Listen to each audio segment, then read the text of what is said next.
case of Kendrick Johnson. So Kendrick Johnson, his death occurred 10 years ago. He was 17 years old. He was high school sophomore, and he was found dead in his Lowndes High School's old gym in Valdosta, Georgia. Valdosta, Georgia is a sundown town, just for context. So within this case, they had 17 boxes worth of documents and evidence and testimony from 58 individuals for the federal grand jury. So some of the agencies involved: the DOJ, FBI, U.S. Attorneys, DC Police, GBI, Lowndes County Sheriff's Office, Valdosta Crime Lab, and Lowndes Coroner. So Kendrick Johnson, often referred to as KJ, he was a popular athlete in high school, well liked by the ladies, an honor roll student. He was born October 10th, 1995. He lived in Valdosta, Georgia, went to a high school located at Norman Drive in Valdosta. He's remembered by family and loved ones as always smiling, playing football, and in general doing his best. This is according to his mom. I also wanted to mention that Kendrick is not that far from my age, only like a couple years younger than me, so I think this is part of why this case really hit home for me, that Kendrick could have been a friend that I knew from high school that was murdered, you know what I mean? Like, this could have happened to anyone. And I find it very scary, you know, that someone can get away with murder. I mean, I'm just saying that's my opinion. There are some people who don't agree with that, but the majority of people seem to think that he was murdered.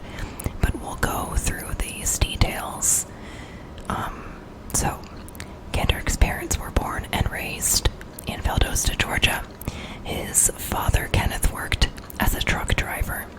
He last spoke to his son on his way to pick up a truck and was anticipating returning home Saturday. So I think this conversation happened Wednesday or Thursday. So January 10th, which was a Thursday, school lets out, and his mom, Jackie, is unable to reach KJ. She speaks with his bus driver, who tells her he never made it to the bus. So she's wondering, where is Kendrick? To which the driver responds, "He didn't ride home with me." Jackie asks his eldest sister, Kenyatta, I believe it's the eldest sister, about his whereabouts, and she tells her he didn't have any plans to stay after school, and that she also hadn't heard from him, which was unusual. This was like highly unusual because Kendrick always maintained regular contact with his family. He was really close to his family. He was supposed to call his dad, as he normally would, and he too had not heard from him. Family was immediately concerned. Kenyatta and Jackie go to his high school to look for him. I apologize if I'm saying her name wrong. They drive around looking for him, still no word from Kendrick. The family contacts police. Jackie speaks with a 911 operator. An officer arrives. The sheriff tells her Kendrick is probably just off gallivanting or dallying with some loose woman. So he's like being totally dismissive, that he probably met up with some fast girl. But Jackie knows her son, and he knows better than to arrive home late. Late being any time after 10 p.m. He always makes it home by 10 on the dot. So this was really not like him. Jackie and the sheriff drive around separately, circling the school. Nothing. By midnight, his father says he knew his son was dead, that the boy was dead. The distress of this is so great for Kenneth that he was forced to pull over his truck on the side of the road to lie down. Knowing in his heart Kendrick is dead, he felt physically pained in response to his son's death. I could only imagine how close Kendrick was to his dad. His family never imagined that KJ could die on the grounds of his high school, a place that is supposed to be safe. Yeah, it just blows my mind. So the morning his body was found, January 11th, 2013, Jackie makes her way back to the school the next morning at 8 a.m. At 8 a.m., asking about Kendrick. People are coming and going from the gym. She went to the front of the gym and they wouldn't let her in. I'm not sure what time that part happened because different times are described as to when his body was discovered. Some things say 10, some say like 11, so roughly around there. So at some point she notices this and says, "Is that my son they just found at the gym?" To which this resource officer responds, "Yes." So the documentary mentions students talking about the smell in the gym that was coming from his remains. And it really makes you wonder how he initially went so unnoticed. Also mentions of something on Kendrick's head, reports of a bruise on the side of his jaw by an observer at the scene. When Kenneth asks what happened to his son, he is told, "Something is on Kendrick's head." The crime scene was not controlled or well maintained. Evidence is not collected as it should have been. According to his mom, they never let them see him at all. Tried to let Kenyatta identify him by a tennis shoe. Just seems very weird. Parents describe in the documentary how his arm, when they did get to see his remains, was in a defensive position, like he was protecting his face or something. His face was bruised and beaten. The crime lab was also really hot, which doesn't seem like great condition for a body to be sitting in. As long as it's not a white person getting shot up, they don't care in this city, said Jackie. Police also compromised the crime scene, rolling and unrolling Kendrick to a desired position for photographs. It is said that blood that was found on the wall was never tested, that they only took 2 of the 3 pairs of sneakers found at the scene. The manner in which his leg was twisted was inconsistent with how the leg would have been positioned had he actually been stuck inside the mat, as authorities claim. 1 pair of shoes was found on top of him, which does not make any sense, especially if these were the shoes that he was ultimately reaching for when he asphyxiated. A friend and classmate in the documentary explains that shoes never actually go in the mats. You toss them over the mats. You don't climb over them. Move them out of the way. Get the shoes. Come back around. Also, if everyone climbing in mats, how many others have died? This was said by a homicide detective. So, if someone is unsure, you roll undetermined. You don't assume it's an accident. So observations where and when. Morning in the old gym. A class was in the bleachers. Students in the old gym decided to climb onto padded mats. Ones rolled in vertical position after climbing mats. Students noticed white socks. They got closer and realized it was a body. Teacher was notified, rolled mats vertical to horizontal. Body was head first, inside a rolled up mat.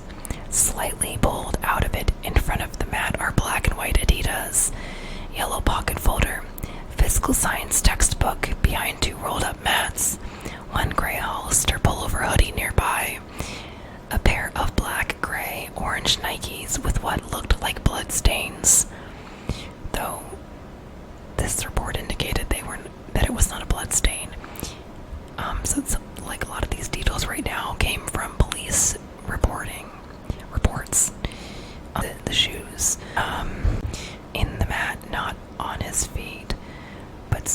outside of it. No blood on the shoes found with him. Blood stains on the walls of the old gym. Kendrick's head was found in a pool of blood. He was found wearing a white undershirt, orange shirt, belt, jeans, and black shorts. He had his LG cell phone in his left jean pocket. According to Crime Lab, there was petechia, just blood in his eyes, which can often be a sign of asphyxia, but it can have other causes as well. It's often seen in cases of hanging, asphyxia or smothering, manual strangulation. Crime Lab experts indicated signs of skin slippage, but in other reports this was contradicted. So the slippage on his abdomen, face, and arm. Kendrick's body was head down with feet visible from top of the rolled mat. Students alerted their teacher, who put the mat in a horizontal position, exposing his upper half of his torso. Fire and ambulance arrived, but he was already dead. One person noticed bruises on his jaw. Others said they observed no trauma. I also read somewhere mentions of rumors of a plastic bag having been on his head, though no bag was found on the scene, and I have not seen anything that indicated this as being credible. The rulings for his death were accidental asphyxiation, in contrast to Anderson's determination of blunt force trauma. Body had been decomposing for roughly 19 hours, according to Valdosta Lowndes Crime Lab. Students were telling police it's not unusual for students to leave their sneakers behind or under one of the mats. One kid claimed he and Johnson shared a pair of Adidas, and that Johnson often left them in one of the mats, which just seems like a strange thing to say. And also Johnson was found without any shoes on. These wrestling mats are 6 feet tall and 3 feet wide. He was found by fellow students. So shoe storage in the old gym. So according to some students, storing shoes in mats was something students did. They would retrieve shoes by tipping the mats. 3 people claimed they saw him on top of mats before. So the location of mats, interior and exterior. So they had storage issues, and over Christmas, more mats were stored there in the old gym. Exterior mats were easily reached by moving a mat, but to access interior mats, multiple ones had to be moved. Kendrick would have had to reach down into vertically stored mat as opposed to tipping one mat. So victim's family questions the plausibility of this scenario. They have questions, they're skeptical. So Jim Matt, his parents Kenneth and Jackie wonder how Kendrick, with shoulders 19 inches across, could fit into an opening that's 14 inches across. Also with a frame of 5'10", Jackie wonders how he would have gone unnoticed by a gym full of people with his feet sticking out for as long as he did, you know. Parents are quoted as saying, how in a room full of people could he go and get his shoes but get stuck and nobody sees him until the next day. Family suspects foul play. They don't think it's accidental, even though it was quickly ruled accidental in the initial investigation. This narrative claiming that he got stuck in the mat and then suffocated. This is according to the GBI, or Georgia Bureau of Investigation, and their autopsy. It's called positional asphyxiation, which would have actually required there to be fluid in the lungs, according to Dr. Anderson, which here was not the case. So Lowndes County Sheriff, one Lowndes County individual, referred to it as a weird accident, one with nothing supporting murder, that nothing criminal happened. Claims he accidentally slipped in the middle of the mat when reaching for a shoe and got stuck. So some case movements here. Autopsies. The first autopsy, which was conducted by GBI. The second by Dr. Anderson, which was hired by Johnson family. I don't know all the details about the rest of the autopsies that may have occurred, so I apologize about that. So numerous investigations. The initial one began January 2013. Then the family conducted an autopsy June 2013. The Justice Department's investigation went from October 2013 to 2016, and the case was again reopened March of 2021. This was prompted in response to a petition sparked by Black Lives Matters movement in 2020. Alright, so homicide detective Mitch Cradle from Finding Kendrick Johnson documentary talks about first meeting the medical examiner, saying, "Relate to me the way you ruled and why," and a red flag goes up. So sort of this almost like immediate defensiveness is what it sounds like to me. Then there's the missing evidence, missing body parts, all things which are not normal for a homicide investigation. So Criddle was on a task force working with the federal government and the U.S. Attorney's Office for this case. This Valdosta, Georgia case was being worked in D.C. as other agencies were being recused from the case. So the Bell brothers and Ryan Hall were the persons of interest in this case, and arguably may still be, as it hasn't, I don't, to my knowledge, believe it has ever been fully closed, or I don't think they've ever been fully ruled out. So many believe Brian Bell killed Kendrick. So the father of these two main players or persons of interest, Brian Bell and Brandon Bell, their father was a former FBI agent. So his sons are very privileged. Brian is a star athlete. The other person of interest, Ryan Hall, was a recent transfer to their high school, and it is theorized that he was being threatened by the boys and coerced into helping cover up what happened. So Brandon Bell is the younger brother, Brian is the older, but many believe that Rick Bell, their father, helped cover up the murder, and that his brother assisted as well. So Johnson was last seen alive, according to students and faculty, in the old gym at 1:27 p.m. on January 10th, 2013. So Brandon Bell, on the day Kendrick was last seen, so he was supposedly on the wrestling team bus. It said that Brandon Bell left an hour before Kendrick was last seen alive at 12:27 p.m., though documents had listed the time they left as 4 p.m. People claim that they actually left at noon. So it just strikes me as odd.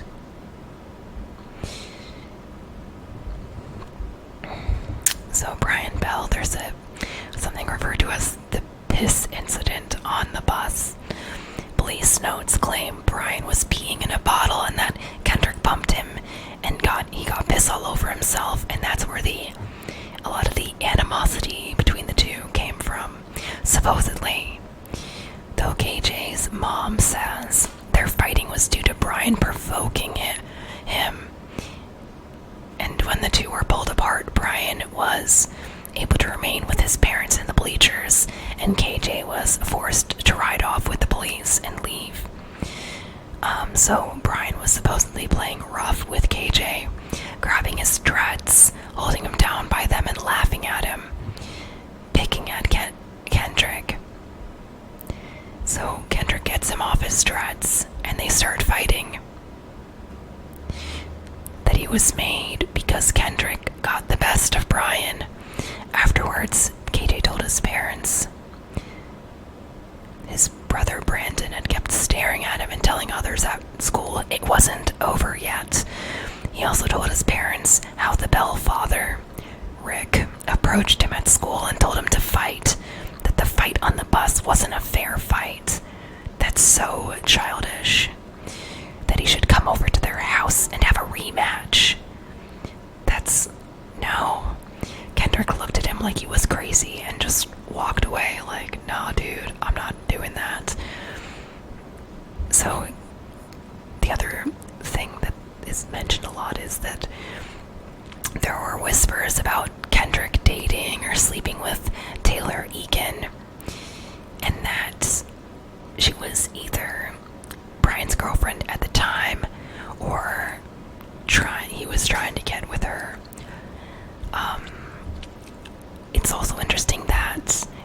is now his wife, that they eventually got married. So it's just interesting to me. So surveillance. So some footage is missing, and according to a forensic video analyst from CNN, the information, the footage, should not be relied upon as being accurate raw feed, as it is not the original footage. Also, mention of no timestamps and blurry images. That the footage was altered in numerous ways, that potentially some of the files were corrupted and had not been processed correctly. Multiple students entered the gym during the hour and 5 minutes that cameras were not recording, which could have been intentional sabotage. And there were several motion cameras. One of the cameras stops recording at 12:04 p.m. and picks up again at 1:09 p.m. Another 2 cameras stopped recording at 11:05 a.m. and picked back up at 1:15 p.m. Last camera shows surveillance until 12:04 p.m., picking up again at 1:09 p.m. No record of this activity. The camera outside the gym door captured motion footage. 7 male students, 3 walk in prior to Kendrick Johnson entering. Gym surveillance also has multiple gaps occurring in the footage itself around the time he was last seen. No video showing the initial discovery of his body. Next, see him when he is being wheeled out in a body bag. So, we're going to also talk about the missing viscera. Coroner Bill Watson at the funeral home, Antonio Harrington. So Mr. Rodney Bryan stated the viscera was disposed of after autopsy, a statement that he later recants. Testimony by individual from the funeral home. First, opened the body bag, said it had no viscera. Viscera likely disposed of by GBI, with reasons stated being advanced decomposition. Sorry, it's raining outside as I'm recording this. Missing viscera. So when the family went to bury Kendrick, a major portion of his remains were missing. According to his father when speaking to CNN, "We've been let down again. When we buried Kendrick, we thought we were burying Kendrick, not half of Kendrick. His body and skull had been filled with newspaper. His internal organs were nowhere to be found, making this case more suspicious." To family, some theorize maybe this was done to conceal time of death. When an autopsy has to be conducted, internal organs are removed and examined before they are returned for burial. Alright, Moonies. So the private pathologist hired by the family was Dr. Bill Anderson. He went in to conduct a second autopsy. He opened up his remains to find his brain, heart, lungs, liver, and other innards were gone. Every organ from the pelvis to the skull was gone. According to Anderson, I'm not sure at this point who did not return the organs to the body, but I know when we got to the body, the organs were not there. Examinations had been conducted by both Georgia Bureau of Investigation, who held the first autopsy in January after he died, and Harrington Funeral Home in Valdosta, which conducted the embalming and burial. Sherry Lang from GBI claims when speaking with CNN that after they conducted their initial autopsy, that his organs were returned to his body, closed up, and provided to the funeral home as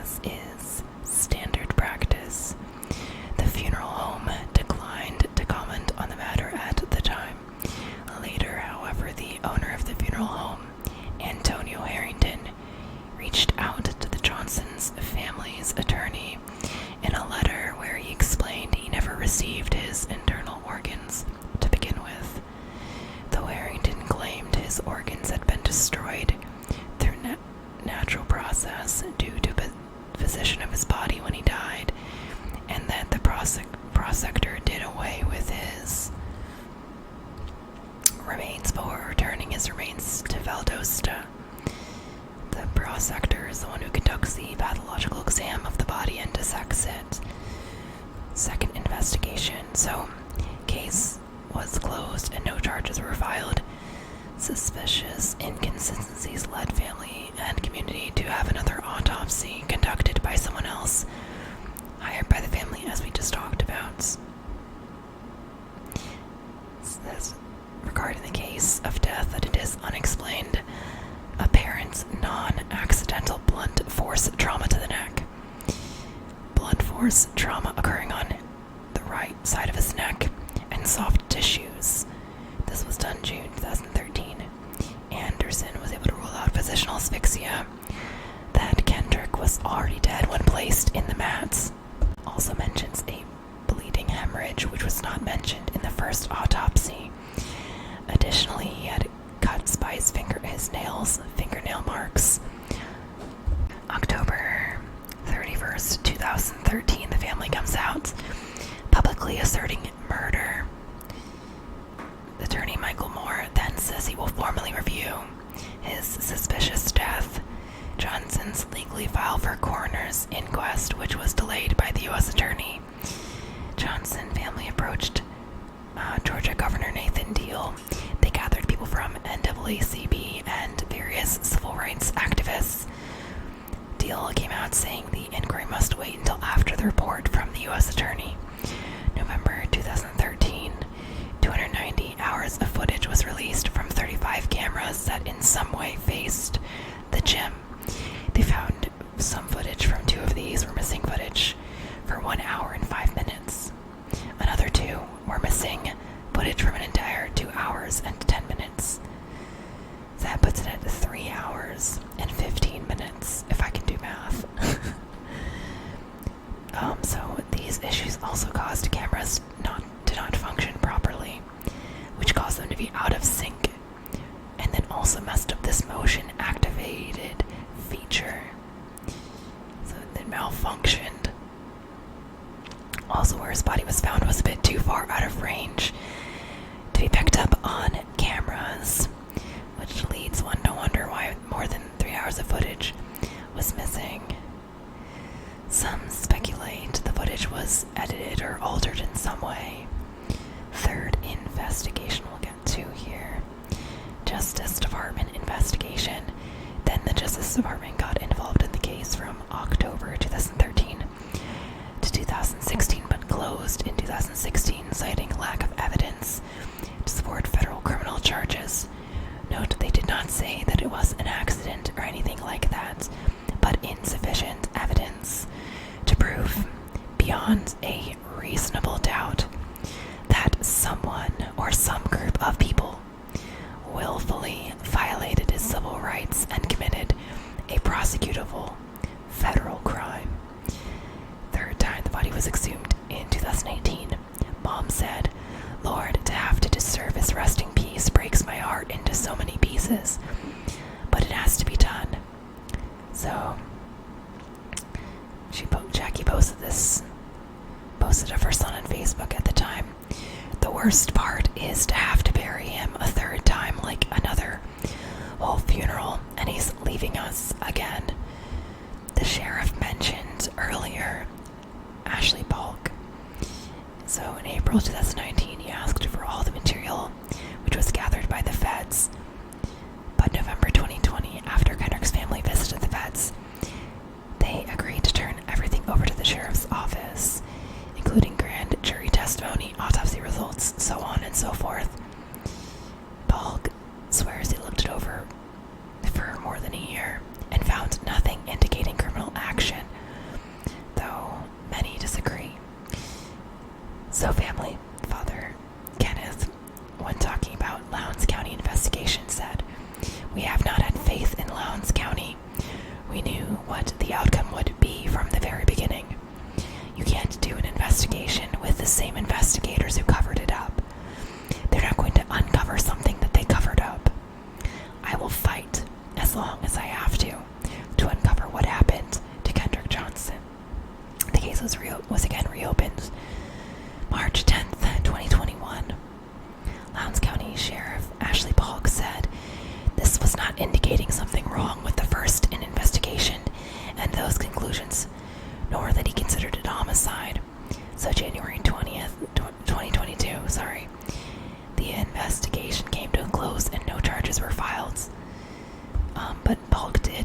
FBI's list of reasons he considers the case disturbing and unethical. Financial inducement for those testifying. FBI told not to bring in or interview someone as not good for a government case. Letter from the U.S. Attorney's Office, Middle District, Georgia to D.C. Police Chief, which intimates this could make them famous. U.S. Attorney on first-name basis with a person at Ebony Magazine, which lost the court case for defaming Bell family and providing magazine with internal information while case was active. Interviews were conducted that asked, who killed Kendrick Johnson? Leads to the opinion he was killed. Proper question to ask, what do you know about the death of Kendrick Johnson? Blatant errors in affidavits for searches that never would have been approved by most judges. Text message evidence instructing someone to lie during their testimony. Individual texting was never questioned. Statements pressuring or indicating pressure from U.S. State Attorney General Eric Holder, shown in statement by prosecutor. Email between two coroners saying had to make him feel like a man so he would be open to talking, after which the autopsy was amended. Blatant coercion and intimidation of individuals or witnesses, bribery or financial compensation. So thoughts from Kendrick's family. Kendrick's family, his parents believe he was beaten and shoved into the mat by the Bell brothers and another individual, which led to a cover-up with county sheriff's office and GVI, school superintendent, and state medical examiner's office. Johnson lawyers alleged to them that the camera footage may have been altered. Former co-counsel for Johnson's quoted as intonating did not believe Kendrick's death to be accidental. January 14th, 2013, Kendrick's grandfather, Eddie Tooley, posted a YouTube video where he mentions suspicions that son of a GBI agent had an altercation with Kendrick on a bus some time ago. FBI investigation into Brian Bell has not, according to news sources, been publicly confirmed that they are no longer investigating him. Michael Moore, U.S. Attorney, pushed for this probe into Brian as he had been championing the case. Since his resignation from his position, the matter has been transferred to Northern District of Ohio. Interestingly enough, Brian obtained a football scholarship at University of Akron in Northern Ohio. Spokesman for Kendrick's parents commented on the transfer of the case to Ohio, saying it definitely raises an eyebrow because that is now home for Brian Bell. Sorry, that's my dog. He has not been cleared by the U.S. Department of Justice. No one has been cleared. According to a Yale law professor and ethicist, Hazard, the federal government has no jurisdiction to conduct a murder investigation. A few months before Moore opened his review of the case, the U.S. Justice Department declined a request to open his civil rights investigation into Johnson's death, saying it had reviewed the case file and did not see sufficient indication of a civil rights violation. What changed? What is the federal crime here? Confession statements. News sources report can be found on the internet, which have made national news. In 2014, WJCL News reported about an anonymous witness letter, a statement that Taylor Egan told someone's best friend that it is true that Taylor Egan had sex with Kendrick Johnson, that Taylor cheated on him. Once Brian Bell learned of this, that he threatened Kendrick, that Brian told him to meet at the old gym after third block. It is also alleged, again hearsay, that Brian Bell admitted to killing Kendrick on the phone numerous times. Alleged confessions by Brian Bell, alleged confessions by him that he admitted to killing Johnson, also claims that Brandon Bell, drunk at a party for the 4th of July in 2013, disclosed that his brother killed Kendrick. Additionally, Egan, after being rumored to have been the reason for a fight between Kendrick and Brian prior to his death. Comments from Brandon Bell about his whereabouts at the time of Kendrick's death, not placed at the scene. Brandon Bell said it was something so stupid we thought everyone would laugh it off. How could I be in two places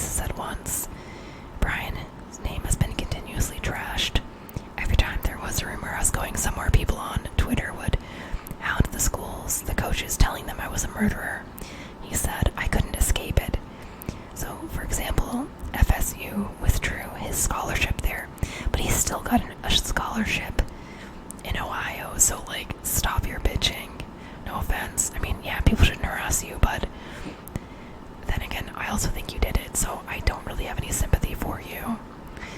So, anyways, conduct of investigators and agencies who handled this case. One expert describing conduct as serious abuse of authority, unusual conduct, seeking official findings regarding KJ.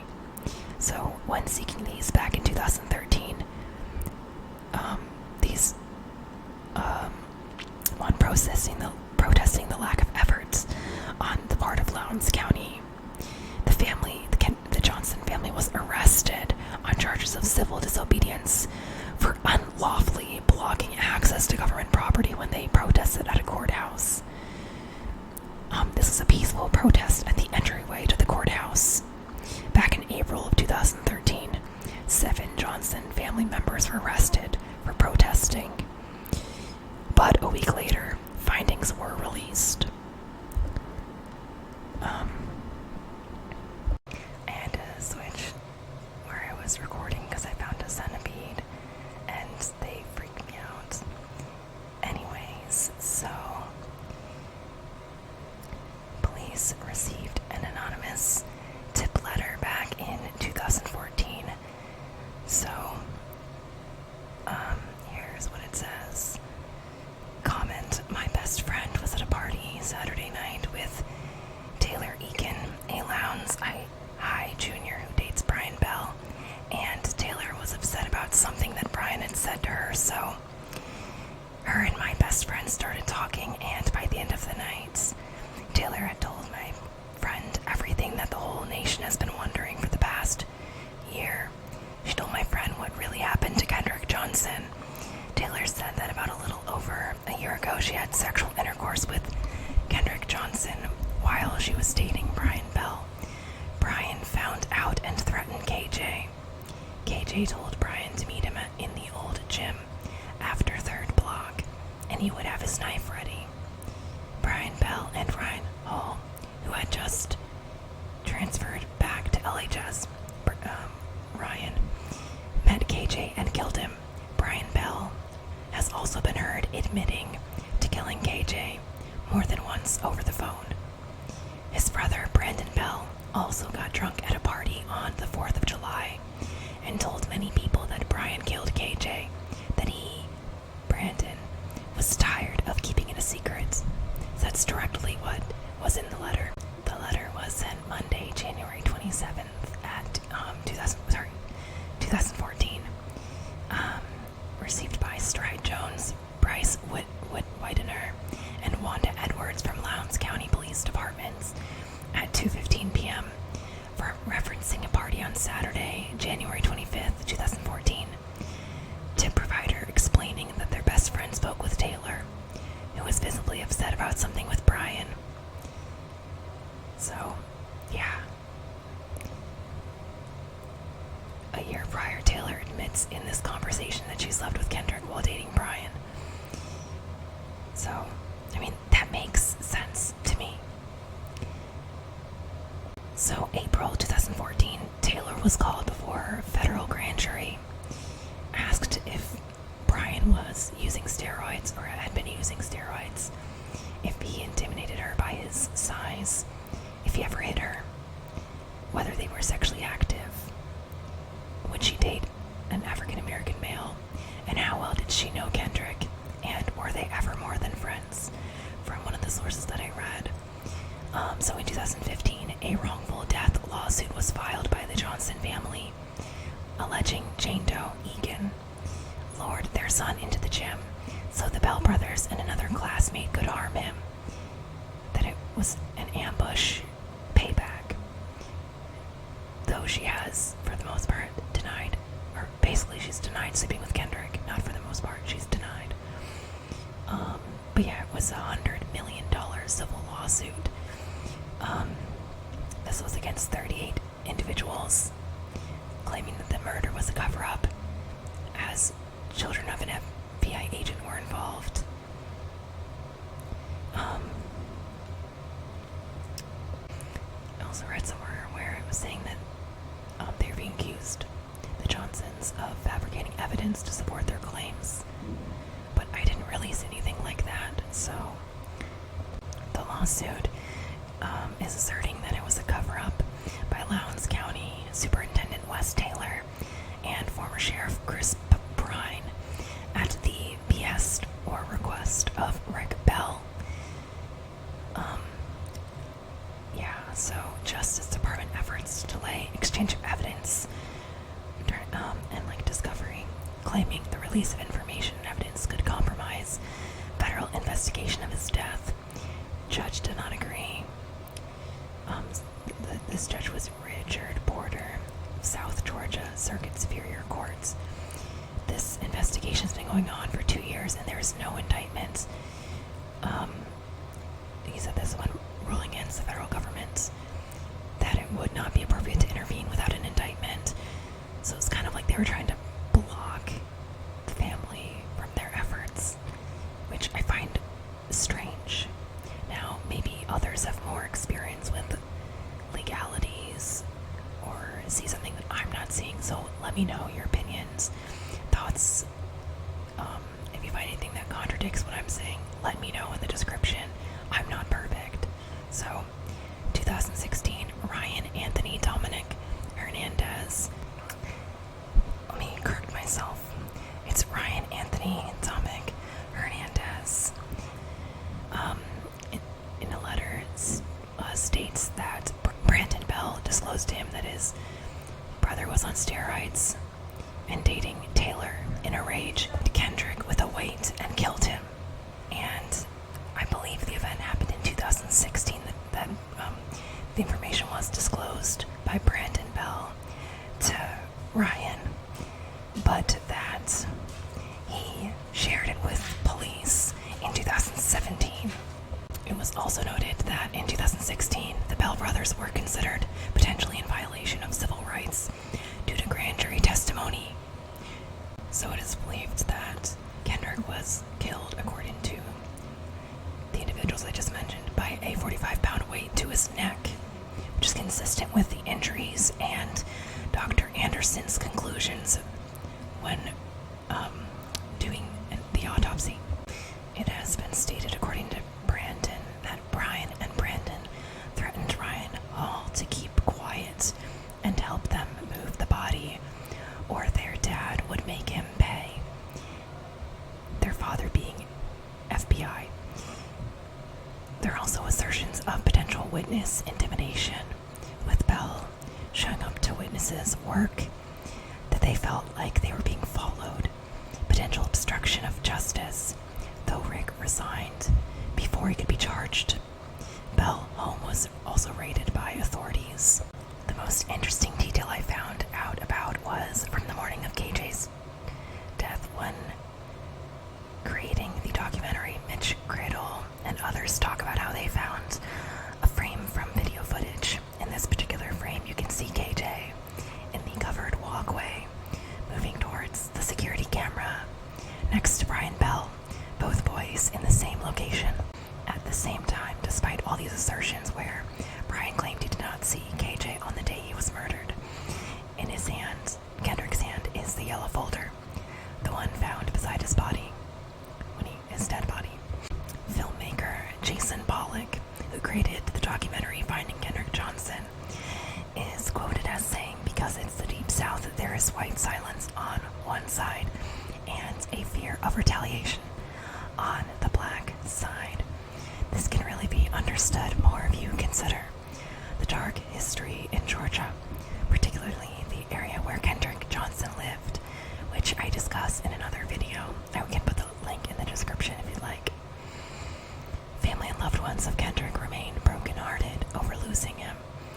Kendrick, who is described as their shining light, and they will continue to fight for Kendrick." So that's everything that I have for you for this video. I hope you found it interesting and informative. And thank you so much for watching. Please like and subscribe.